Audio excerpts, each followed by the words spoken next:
Саламатсыздар ма, құрметті оқырмандар?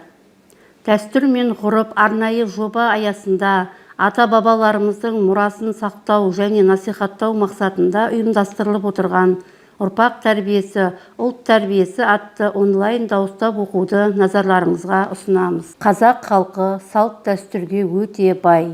Бұл оның мәдениетті әрі тәрбиелі ел екендігінің айғағы. Демек, салт дәстүрлі ел мықты әрі тұғыры берік ел. Біздің халқымыз өз ұрпақтарына ғасырдан ғасырға ұлт қасиетін салт дәстүрмен, өнегені әдет ғұрыппен, үлгіні жөн жосықпен, әдепті ырым тыйыммен тәрбиелеп, ұлағатты ұл, инабатты қыз өсірген. Дана халықтың өзі жасаған осы әдет ғұрып пен жөн жосықты біліп үйрену және өмірде қолдану ағайынды адастырмас сара жол. Мұны отбасында ата-ана, мектепте ұстаз, көпшілік ортада үлкендер жастарға үйретіп айтып отырса ұтарымыз көп болар еді.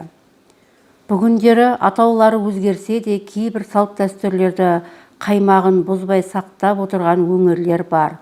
Әсіресе Қазақстанның батыс пен оңтүстік облыстарында қазақтың салт дәстүрлерін тастамай күнделікті тұрмыста ұстанып жүр. Мысалы, ат тұлдау, ақсарбас атау, аунату, байғазы беру, босаға байлау, енші беру, ерулік беру, жылу жинау, қалау айту, қазан шегелеу сияқты дәстүрлер сақталған. Мысалы, қол ұшын беру деген керемет дәстүр бар. Бұл дәстүр әлі ұрпақтан ұрпаққа жалғасып келеді. Қол ұшын беру ауыл адамы біреудің үйінің жанынан өтіп бара жатып, кірпіш құйып, үй салып жатқандарын көрсе, өтіп кетпеген. Қол ұшын беріп көмектескен, яғни бұл дәстүр арқылы адамды қайырымдылыққа, жанашырлыққа тәрбиелеген. Мысалы, біз шанышар дәстүрін алсаңыз, одан қазақтың балаға деген қамқорлығы мен оның болашағы үшін жасалатын қадамдарын байқауға болады. Біз шаншуға келгендер ешкіммен сөйлеспей аттарының ер-тоқымын бір жерге жинап, түскі астан соң да кетпей қояды. Үй иесі қонаққа арнап мал сояды. Қонған адам ертесіне түсте үн-түнсіз аттанып кетеді.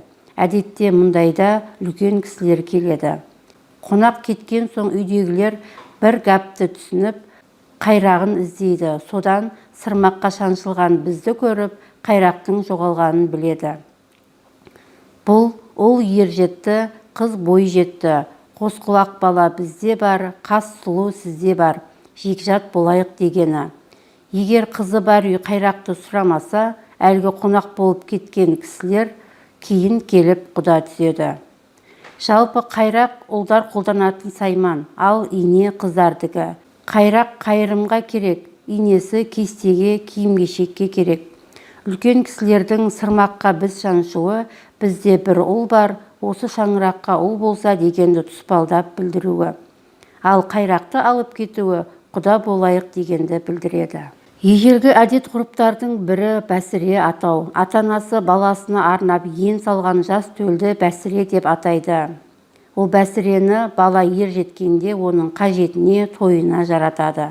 Қазақта сайыс ретінде ұйымдастырылатын салт дәстүрлері де кездестіруге болады.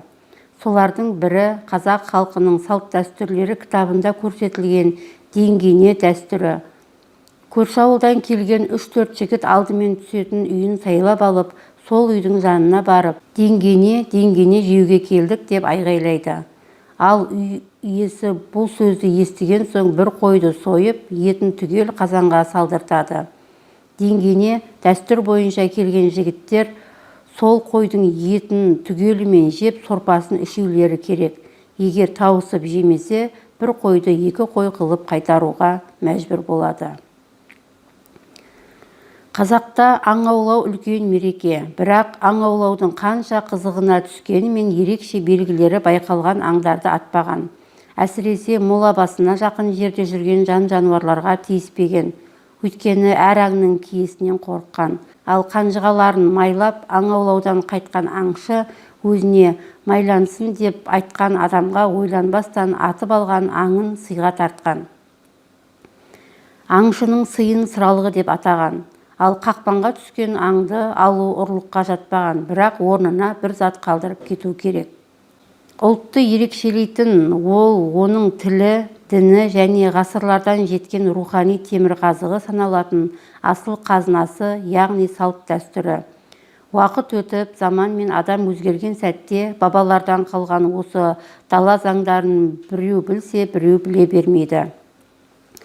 Сондықтан оқырмандарға қатысты дәстүрлер жайлы кішігірім мәліметтерді бере кетуді жөн көрдік. Жалпы халқымыз ұрпақ тәрбиесіне ерекше мән береді. Бала бауыр ет, балалы үй базар, халқымыз салт дәстүр әдет-ғұрыптарын ұрпағына бесік жыры арқылы сіңдіріп отырған. Бұдан көшпенді халықтың тыныс тіршілігінен туындаған халық педагогикасының қайнар көзі салт дәстүрмен астасып жатқанын аңғаруға болады. Осы орайда оқырмандарымызға шараны шайқау және тұсау кесу тағы басқа салт дәстүрлері жайлы айта кеткіміз келеді. Ұмытылып бара жатқан ұлттық салт дәстүрдің бірі шарана шайқау. Жаңа түскен келін туыс ауылдарды қыдырып жүргенде көпті көрген аңсалы бәйбішелер жас келінге шілде суына сал деп күміс теңге, моншақ, маржан, жүзік, сырға сияқты бұйымдар береді. Жас келіншек босанғанда баланы шаранасынан шайқап жуып тазартады.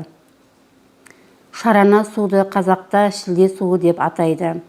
Бағанағы берген нәрселерді суға салады. Оны баланы шомылдырған әйелдер таласа тармаса шарана суын шайқап алады. Оны қазақ кәдесінде шарана шайқау деп атайды. Бала бесіктен шығып еңбектеуден өткен соң қаз-қаз баса бастайды. Өз аяғымен туған жерінің топырағын басып, із түсіріп, өз көзімен алдына қарап бет алады. Мұны ежелден түсінетін қазақ баласының келешегіне ақ жол тілеп, тұсау кесер жасайды.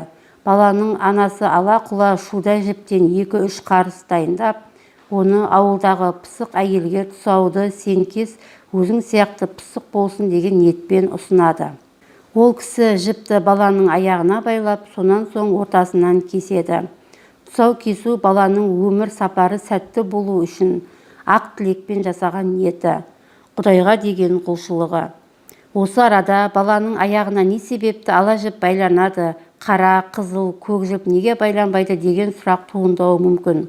Оның мәні қазақ баласының сөзді естіп ұға алатын, айтқанды істейтін кезін тұсауы кесілгеннен бастап ұрлыққа, зорлыққа жолама деп баулайды. Біреудің ала жібін аттама, бүлінгеннен бүлдіргі алма дегенді әу бастан ақ құлағына сіңдіреді. Атқа міну жасына толған, яғни 3 жасқа толған ұл балаға тән тағы бір той сүндет тойы. Баланы сүндетке тақ жасында отырғызады. Яғни 3, 5, 7, 9 жасында. Одан әрі кешіктіруге болмайды. Сүндет тойы думанды тойлардың бірі. Мұнда баланы арнаулы сүндет ат деп аталатын атқа мінгізеді. Сәндеп киіндіріп, үкі тағып, ауыл аймақты аралатады. Дәстүр бойынша ойын сауықтың бар түрі көрсетіледі. Баласы сүндетке отырғанда ата-анасы бала мұсылман санатына қосылды деп қуанады. Ел болам десең бесігіңді түзе деп ұлы қаламгер Мұхтар Әуезов айтқандай, қай ғасырда, қай қоғамда болмасын ата-ана міндеті саналы да салиқалы ұрпақ тәрбиелеу. Ендеше ұлт үшін салт дәстүрлердің ұрпақ тәрбиесінде алатын орны ерекше.